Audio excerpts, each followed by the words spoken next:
Bonjour à tous, c'est Paul James. On va faire ensemble aujourd'hui une séance de squat en performance progressive, qui est la méthode d'entraînement de Francis Benfato. Cette vidéo vient compléter mon article de septembre dans Fitness Mag. Alors vous vous trouvez avec moi dans ma salle de tous les jours. Comme je vis au Gabon, en Afrique de l'Ouest, vous allez vous rendre compte, la salle est un peu petite, l'équipement limité et un peu vieillot, mais ça n'empêche pas de progresser. Allez, on y va.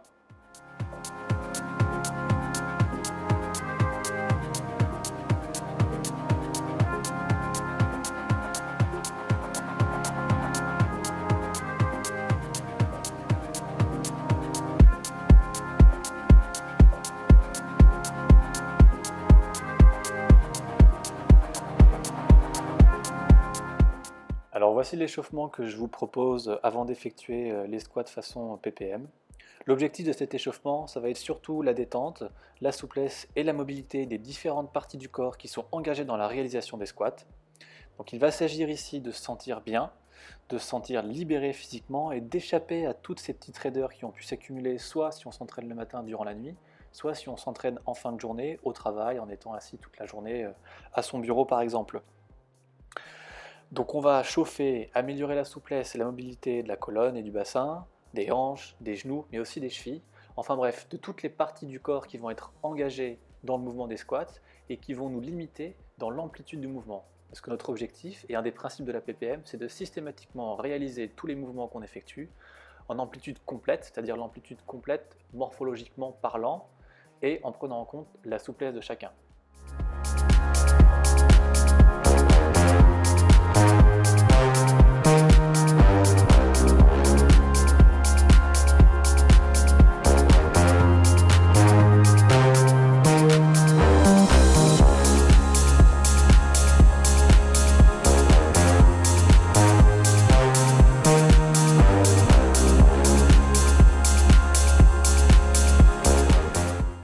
Alors vous pouvez voir que dans cet échauffement, on ne va pas effectuer de squat ou de fente au poids de corps, ce n'est vraiment pas nécessaire car on va commencer notre première série barre à vide, ce qui est à la fois léger mais croyez-moi suffisamment lourd. Donc ici on se concentre à préparer l'amplitude complète pour notre première série. En ppm, vraiment le poids n'est qu'un moyen parmi d'autres pour progresser et il va arriver en dernier, c'est-à-dire qu'on utilise les principes de la méthode pour s'entraîner moins lourd pour le corps, moins traumatisant pour l'organisme et le corps entier, mais toujours aussi lourd pour le muscle. Pour cela, donc, on met en place les différents principes de la ppm avec l'amplitude complète, la vitesse d'exécution lente, la précision dans la position des parties du corps, l'isolation du travail musculaire et la force des contractions. Donc on ne va vraiment pas augmenter le poids à chaque séance. On va être capable de passer un mois entier, donc 4, 5, 6 séances au même poids et ne rajouter que 1 ou quelques kilos après cette période de travail.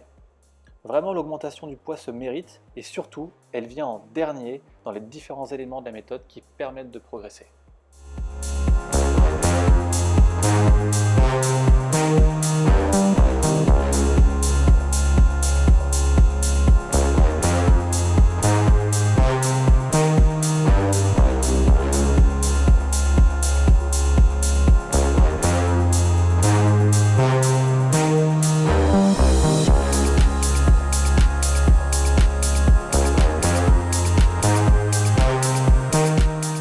Alors durant la phase 1, on prépare notre corps tout entier, notre organisme, notre mental et nos muscles à progressivement accepter l'énorme stress nécessaire pour stimuler la croissance musculaire qu'on va imposer au corps. Donc progressivement, on améliore notre exécution. Ça passe tout d'abord par l'amplitude complète. Vous allez pouvoir constater que je descends plus bas sur la série suivante que je ne le fais là. Donc je profite de la phase 1 pour mettre en place l'élément amplitude complète. On va ensuite avoir la vitesse d'exécution qui doit être lente. Alors cette lenteur, elle est nécessaire pourquoi? Elle est nécessaire pour s'assurer qu'on ne va pas utiliser de force extérieure pour assister au mouvement, ce qui déchargerait une partie de la tension qu'on veut transmettre au quadriceps. Donc dans les forces extérieures, on peut retrouver l'explosivité qu'on est capable de générer en bas du mouvement, en particulier avec les fessiers ici au squat. On a aussi la charge élastique qu'on retrouve dans le muscle lors de la période excentrique du mouvement.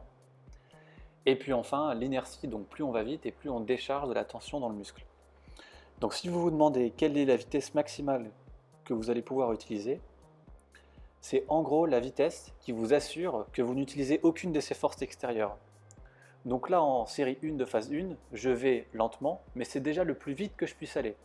Au-delà de ça, Si je vais plus vite, eh bien j'utilise des forces extérieures, je vais utiliser l'explosivité de mes fessiers par exemple, ou d'autres forces comme ça, qui vont diminuer la qualité du travail musculaire que j'ai. Alors dans les forces extérieures, on va aussi retrouver l'aide des autres muscles. Ici, on effectue un mouvement polyarticulaire, donc qui engage plusieurs groupes de muscles, et pas simplement le muscle qu'on cible, donc ici les quadriceps. Donc pour pouvoir maximiser le travail de nos quadriceps, il va falloir une position du corps et des parties corporelles parfaites durant tout le mouvement. Ça passe donc par une grande technique d'exécution, puisque les squats c'est un mouvement qui est vraiment difficile à exécuter. Donc on va améliorer notre technique entre toutes les séries bien entendu, mais au sein d'une même série, chaque répétition doit être encore plus exemplaire que la précédente.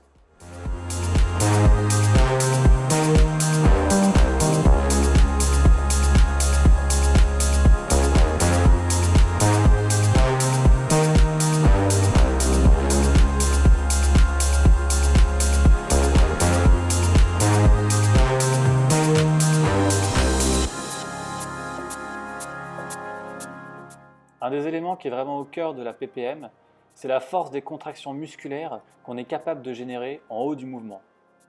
Alors sur un exercice polyarticulaire comme les squats, comme sur beaucoup d'autres exercices polyarticulaires, le problème qu'on retrouve, c'est quand on est en haut du mouvement, quand le muscle est le plus raccourci possible, on n'a plus aucune tension qui s'exerce dessus. Ça forcément diminue la qualité du travail musculaire, et je vous recommande donc, quand vous êtes en haut du mouvement, jambes tendues, de contracter volontairement vos quadriceps pour améliorer vos sensations. Ça va rendre l'exercice un peu plus dur, mais rappelez-vous qu'un bodybuilder rend chaque exercice le plus difficile possible pour son muscle.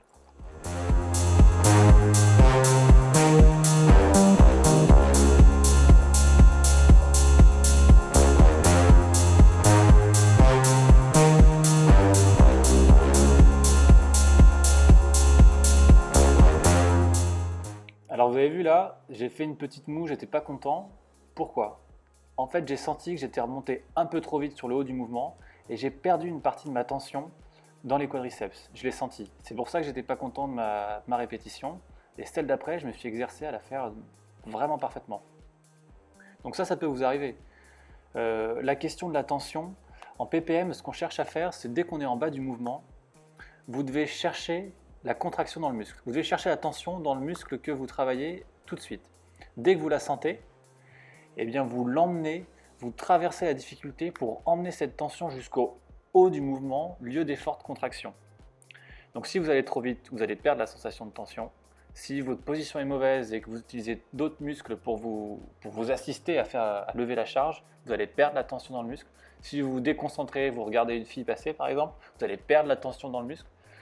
Donc c'est vraiment un point clé de l'entraînement en PPM, c'est d'aller chercher la tension le plus tôt possible et de la garder, de l'emmener jusqu'en haut et d'avoir comme ça un travail musculaire phénoménal.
Prenons le temps de faire un petit point sur la technique d'exécution des squats. Alors une première erreur, c'est de croire que quand on fait des squats, il est question de descendre et de monter. En réalité, quand on fait du bodybuilding, il s'agit plutôt de s'asseoir et de se relever. Alors pourquoi? Parce qu'en s'asseyant, on garde le buste plus droit. C'est bien car plus on va se pencher en avant, plus on va devoir recruter les lombaires et moins on transmet donc de tension aux quadriceps. C'est aussi pour ça que je vous recommande de placer la barre haute, c'est-à-dire au niveau des trapèzes, et non pas basse sur les épaules comme un powerlifter. Oui, c'est plus dur comme ça, Mais pourquoi? Parce qu'on arrive à transmettre plus de tension au quadriceps. Donc c'est plus dur, donc on prend moins lourd, mais tant mieux. On est un bodybuilder malin, on s'entraîne moins lourd avec les mêmes résultats. Vous pouvez aussi vous aider mentalement en vous assurant de pousser avec vos talons et non pas sur vos pointes de pied. Vous remarquerez qu'à chaque fois que vous vous penchez en avant, vous allez être plus sur la pointe de pied quand vous poussez pour remonter. Alors que quand vous vous assurez de pousser avec vos talons, eh bien vous êtes plus droit. Vous avez donc une meilleure technique.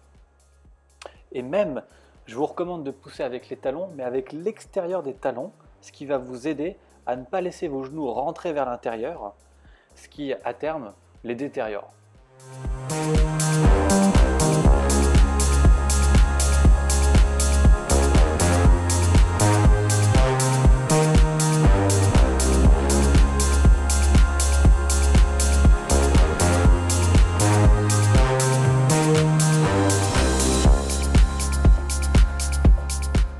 Entre les séries, on va boire de l'eau froide. Ça va permettre de se ressourcer et d'aller puiser l'énergie qu'on peut trouver dans l'eau.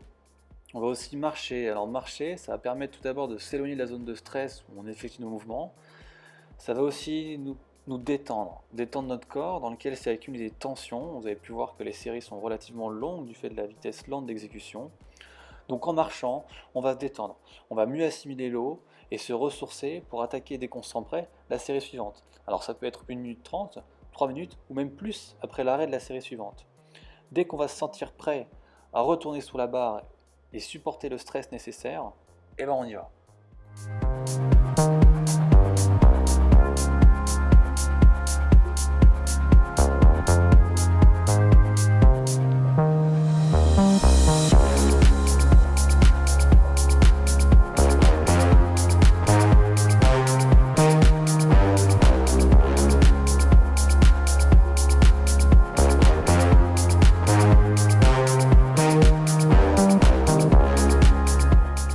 Ce qui est intéressant avec la PPM, c'est qu'on est capable de stimuler sa croissance musculaire à chaque fois et avec très peu de poids. Ça, c'est possible grâce au protocole précis et aux différents principes de la méthode qu'on met en place progressivement grâce aux différentes phases. Donc ce protocole, c'est pratique parce qu'on peut reposer dessus, même les jours, les soirs où les ressources d'énergie font défaut. Et surtout avec la PPM, on prend soin de soi. On prend soin de ses niveaux d'énergie.